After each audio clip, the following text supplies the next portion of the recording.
Guys, welcome back to Sparks and Recreation. In today's video, we're going to talk about Norwegian Cruise Lines and the ship Pride of America. If you don't know, this ship is pretty much dedicated to just doing the Hawaiian Island loop. And this is kind of an option if you want to explore the Hawaiian Islands, but you don't want to have the jump from plane to plane, island to island.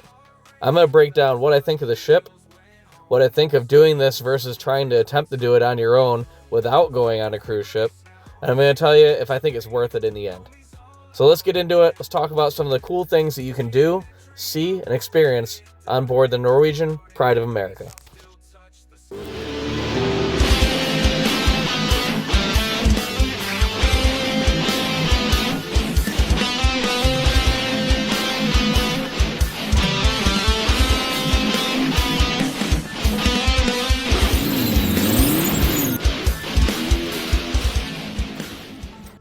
Alright, this video is going to be broken into two different sections.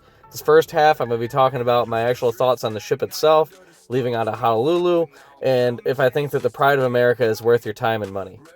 In the second half of this video, I'm going to talk a little bit more about, is it worth doing Hawaii in this fashion? Should you just book a couple flights and hop the islands yourselves, or should you do what we did and jump on the Norwegian cruise? So the ship itself. We've done a bunch of different Norwegian ships. This is one of the oldest ones we've ever been on, and that's not entirely a bad thing. I do want to point out that if you're expecting like water parks and 100 jacuzzis and a central park in the middle and all these just crazy modern things, you are not going to find that on Pride of America. It is not how this ship is designed, and there's no way to have a ship that big fit into the different ports in Hawaii. So the reason you're on the older ship is for a couple reasons. One, this is probably the most expensive cruise that Norwegian has in the summer. It is on the oldest ship. So if you've never done a cruise and you're expecting all these amenities that you see on TikTok of like water slides and wave pools and carousels and all these wild things, and then you pay for the premium price of doing the Hawaiian cruise, you're kind of left in the situation where you're going on the oldest, most outdated ship that they have in the fleet, but you're paying more than what it would cost to go on a brand new like Norwegian Prima or Aqua, any of these like just huge ships. And I'm gonna say I prefer this. We just did Norwegian Prima recently, and it was kind of crap. I'm not gonna lie. It was a fun vacation, but I like this ship more. I think this ship is in better shape. I think they take a lot of pride in this ship because it is for a clientele that can afford to fly themselves to Hawaii and do excursions in Hawaii. It is not a just get on it and drink till you pass out party bus that is what these modern huge cruise ships have become. There's no go-kart tracks, there's no frills. It is literally just, this is a place to stay that is bougie enough to make you realize, yes, you spent some money on this ship, but they understand what's going on. You are just using this ship as the cheapest way to get from island to island to truly explore Hawaii, not the ship. So if you are just looking to get on a cruise ship and this is your first experience on a cruise ship, I don't know if I would recommend it. I would say you're taking your kids, you're going on vacation, trying to spend just a little money, skip this ship, go do the big fancy one with all the cool stuff to keep your kids entertained. If you were stuck on this ship and you had days at sea, I think you would get bored very fast. Everything is small. Yes, it looks big in this video because, yeah, it's a cruise ship. It's bigger than Titanic was, but this is not a modern cruise ship to any standard. The reason I think this is a better ship overall is I think that the package that you're getting for your money is better catered to the individual than what you're getting in those mega ships. And when I say that, what I mean is you go to the buffet on Harmony of the Sea, or you go to the buffet on Norwegian Aqua or any of the big carnival ships, it literally feels like you're just at like a hospital. They're trying to get as much food out as possible. There's nothing all that super curated and fancy. It is just, here's a bunch of chicken tenders. Here's the pasta for the night. We're going to do tacos one night to keep you happy. We're going to do Italian one night to keep you happy. This ship's buffet and all the dining was at a higher quality than what we had on the Norwegian Prima only about 6 months prior. And it's the same offerings. You go to it's like a Cadillac cafe here. It's open pretty much 24/7. It's like a little diner. You can order the chicken wings, the pretzels, the same things you can get at either O'Sheehan's or you could get at, I can't remember what it's called, but the sports bar on like the Prima. Basically, It's the same exact thing, but better.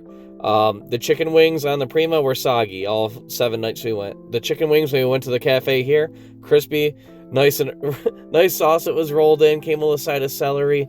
It feels like they're taking more time on this ship and they're a little more proud of it. It's either that or two, this ship is not staffed by people from overseas.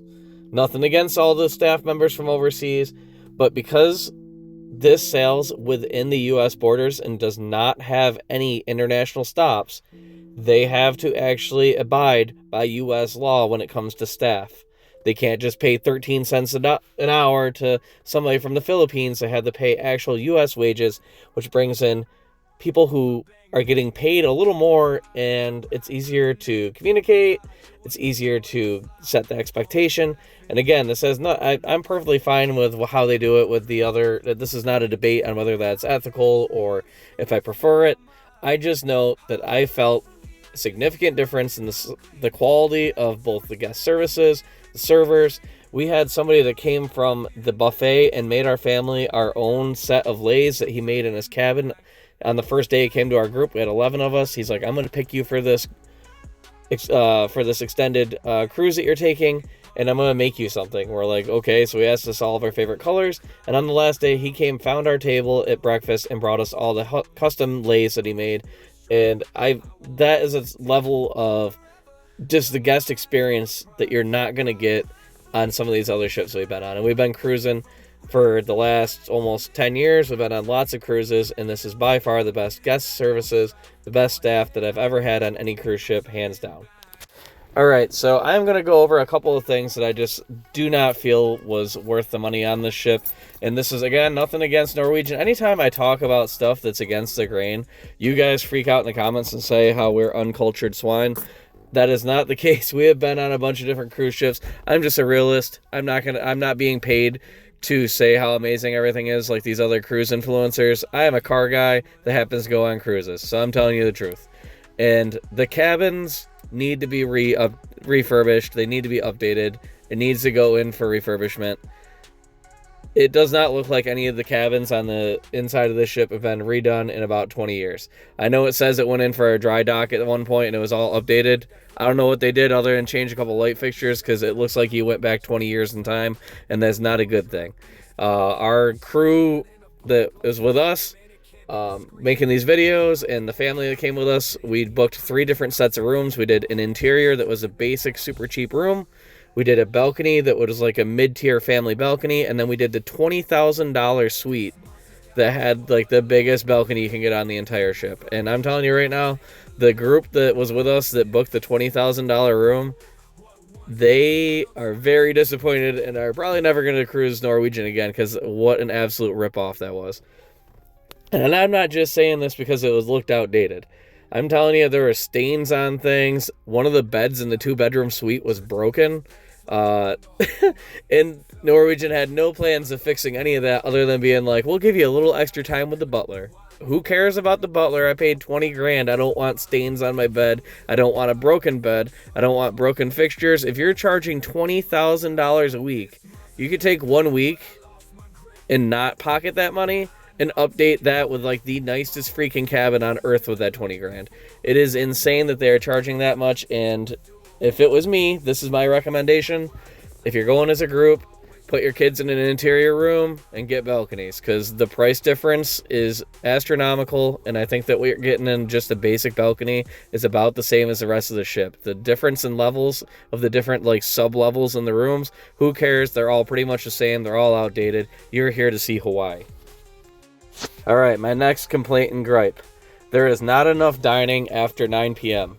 I get it. A lot of the people on here are older. There's not a whole lot of nightlife. I understand. But the families that are on here, I'm telling you, we would walk around at like 9:30 at night, and it would just be kids and families walking around going, man, I wish there was something to eat other than just the Cadillac place.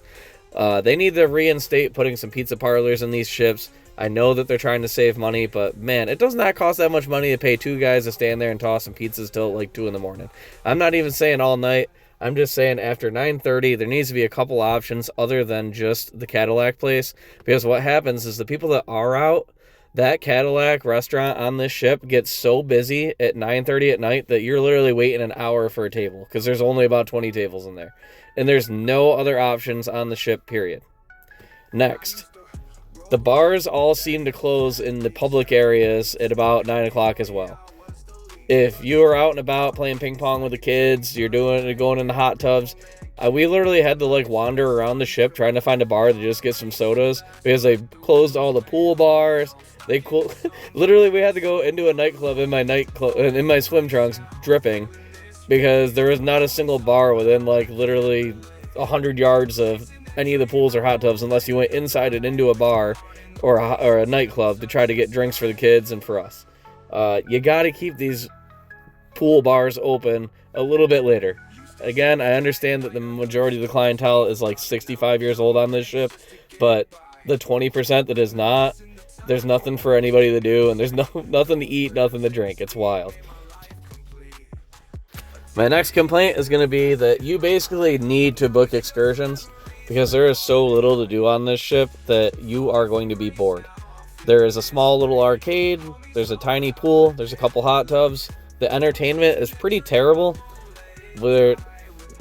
On other Norwegian ships, you have a guy playing the acoustic guitar in 2 different bars, you got the rock band going, you got the whole thing.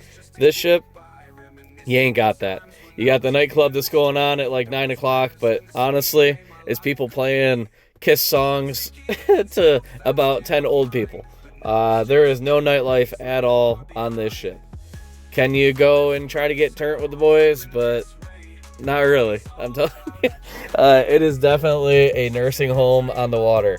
And that's cool if you're into that. If you're younger, we are in our 30s. We had kids young.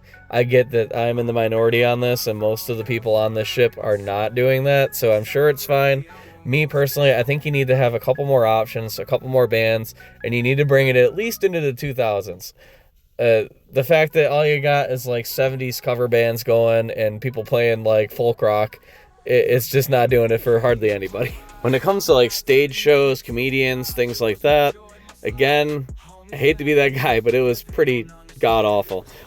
We went and saw a magic show, and I'm telling you, after the show, it was so bad and obvious that they really pretty much have no idea what they're doing, that they stood out there waiting for autographs and trying to hawk stuff, and literally we all rushed past them, and they kind of turned their faces, not even want to talk to people, because it was just straight up embarrassing.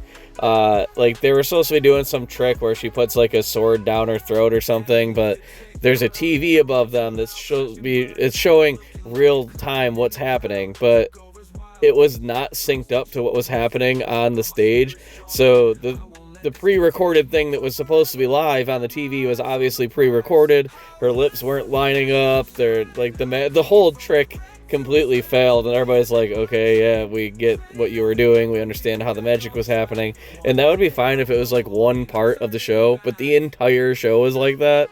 And then when it came to the stage show, the production that they did at the end of the night, again, not the greatest. You can tell the production value was not there. Basically, what I'm saying is that if you're going for a traditional cruise, this is not for you. Did we enjoy it? Did we have enough time? We actually laughed so hard at the comedy show that it was enjoyable. Maybe that was the point. But I guess what I'm saying is that they really need to step up the entertainment in those ways. All right, so now that I've talked about the good, the bad, the ugly, and again, I'm recommending this. I do enjoy this ship. This is probably one of my favorite ships I've ever been on, just because of the fact the customer service is so good, the food is so good, the location is so good, and the way that they totally understand why you are on this ship. I 100% recommend. Pride of America is the way to go. What we're going to talk about right now is your options of, do I get a plane flight out to Honolulu, stay for a day or two, jump on the Hawaiian cruise, Norwegian Pride of America, and island hop that way? Or do you book a bunch of vacation rentals or hotels, you get flights from island to island to island, and do it on your own time, your own pace, not on the cruise ship? I 100% am going to recommend doing it.